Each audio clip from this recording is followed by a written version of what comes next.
So let's say we do a chord progression that goes from C to F minor.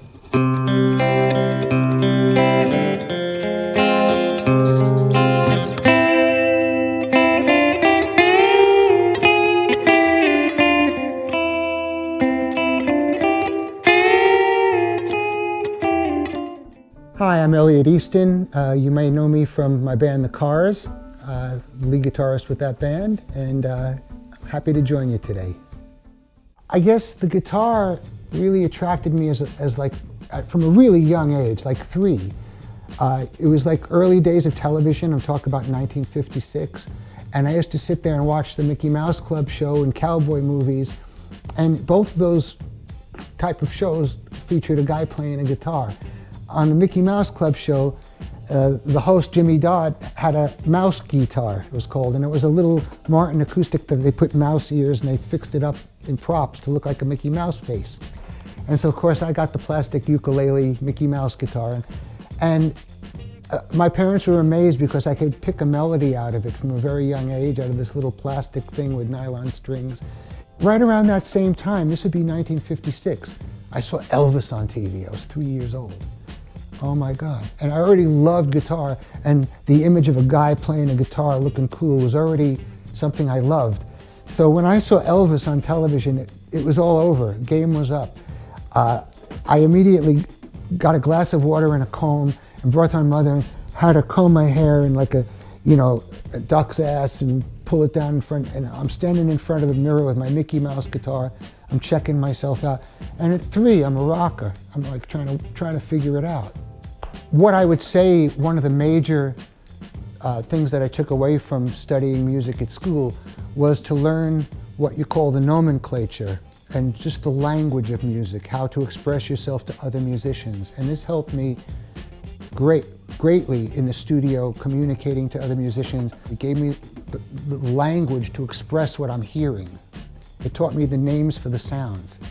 It didn't so much influence me stylistically, but it might have influenced the way I see chord changes and the way I navigate through it a bit, just because it was a jazz school and they emphasized the way to do that. And so even though I went into pop and rock and roll, I to a degree applied those same principles. Well, yeah, primarily people might see me as a pop rock guitarist from knowing my work in the Cars. But if you listen to it, you'll find that I'm drawing on a lot of different influences. There's country influences, there's blues influences, there's, of course, rock and roll. There's a little bit of jazz influence and just my own sense of melodicism, my own how I hear melody and time, because a lot of it's just down to your individual nervous system, how you hear it. Some drummers play on the beat, some behind it, some forward, and it's just a feel thing. So that's a big part of it too. But in the Cars solos, you can clearly hear those influences. For instance, like a song like Best Friend's Girl, right? It's got a lick, let me put a little slap back on here. So for instance, in Best Friend's Girl, it's a pop song and this and that, but there's country licks in there. There's like,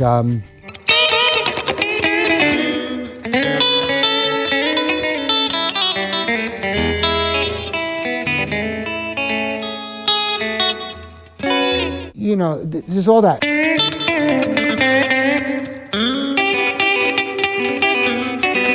I'm doing all that kind of, or even like at the end of in the solo for Just What I Needed, it goes very sort of country, even a little bit of an R&B kind of thing there.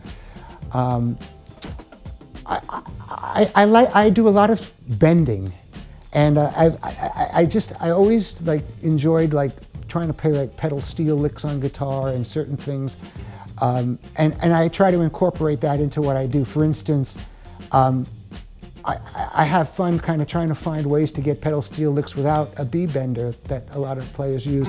So I'll go something like bending away from myself.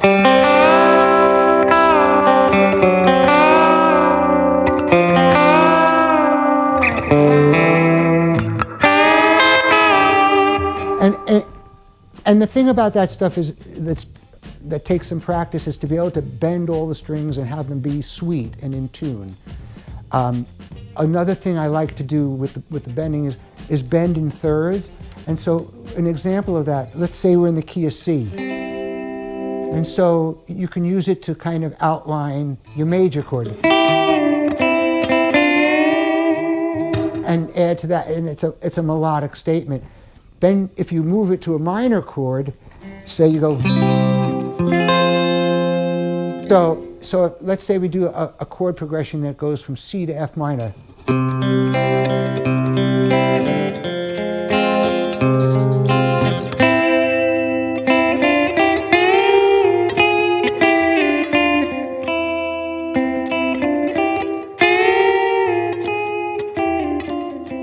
And so the trick is having both strings be in tune.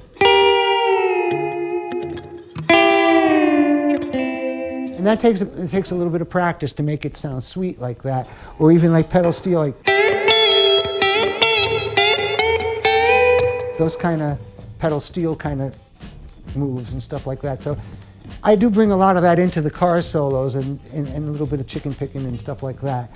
And you know, you absorb this stuff and it just comes out in ways you may not expect. You're in the hot seat and you got to pull something out of your hat and you just draw on your vocabulary of what you've learned, and that's what they call your style.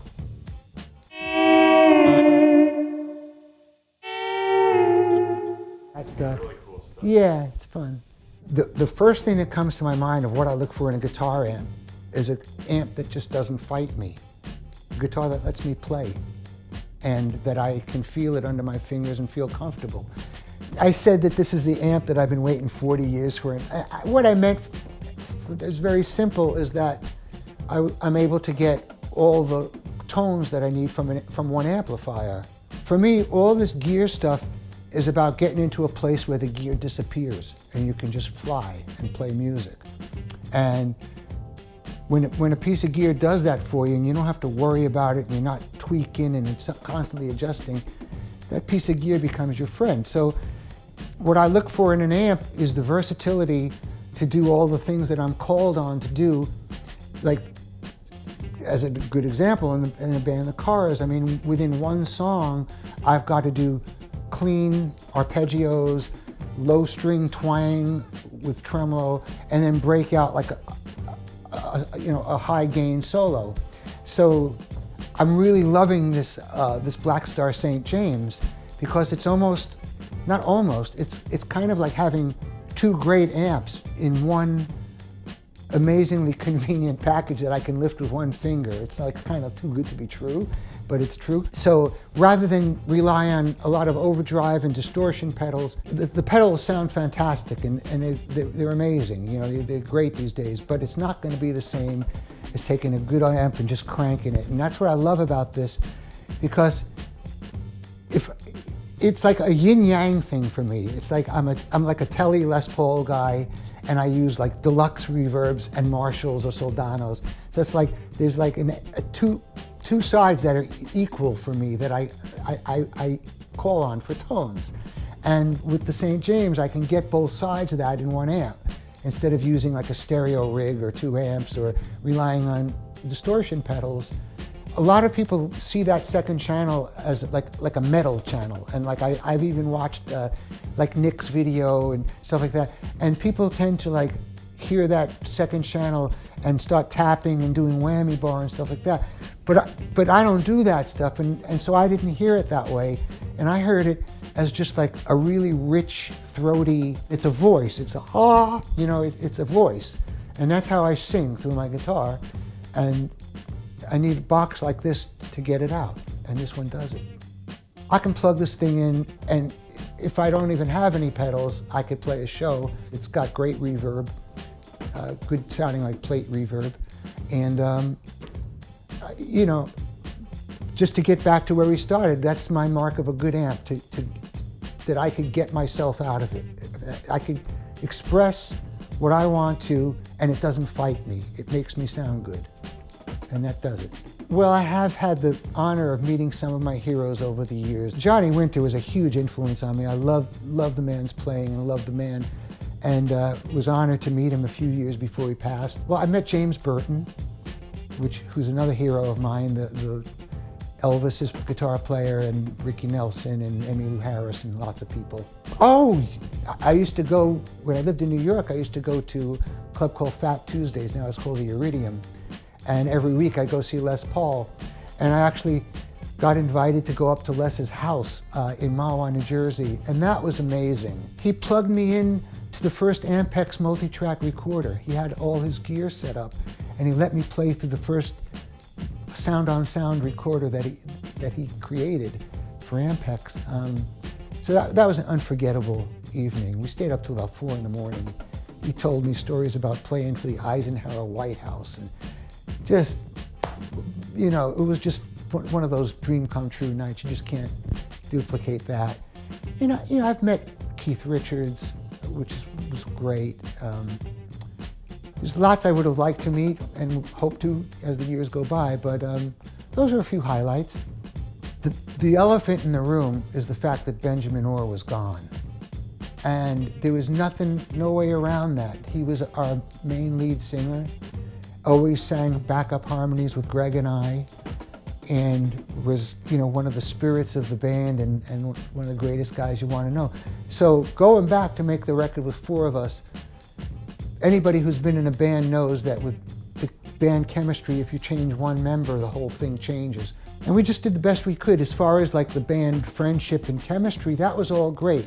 It's like any great friends that you know and love, and if you don't see them for a long time, people always say, hey, get back together, it's like we just saw each other yesterday kind of thing.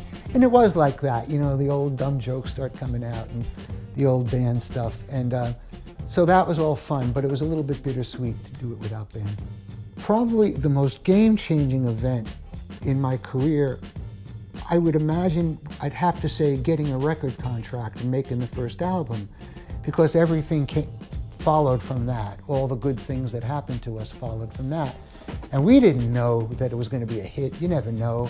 We made the record in London at George Martin's studio, Air Studios on Oxford Street in London. Paul McCartney's recording next door, and George Martin would come in and listen to us. We were playing something back and he'd get up to go out and he goes, George Martin, this is the Beatles producer. He goes, that's not bad actually. And we were bummed. We were like, oh man, really, it's just not bad. And when he left, the assistant engineer who was staff there, he goes, no, you don't understand. That's the best compliment he ever gives anything. He loved it if he said, that's not bad actually. And then he loved it, so we're like, oh, that's good, you know. But it was a crazy thing. We made the record, 12 days to record that record, 9 days to mix, 21 days in and out, and people are still listening to it. So I call that a blessing, and I call that a game changer. Well, that's it, everybody. Thank you very much for sharing a few minutes with me. Thank you to the people at Blackstar for the time, and also for building these fabulous amplifiers that I'm really loving. And see you next time. Be safe.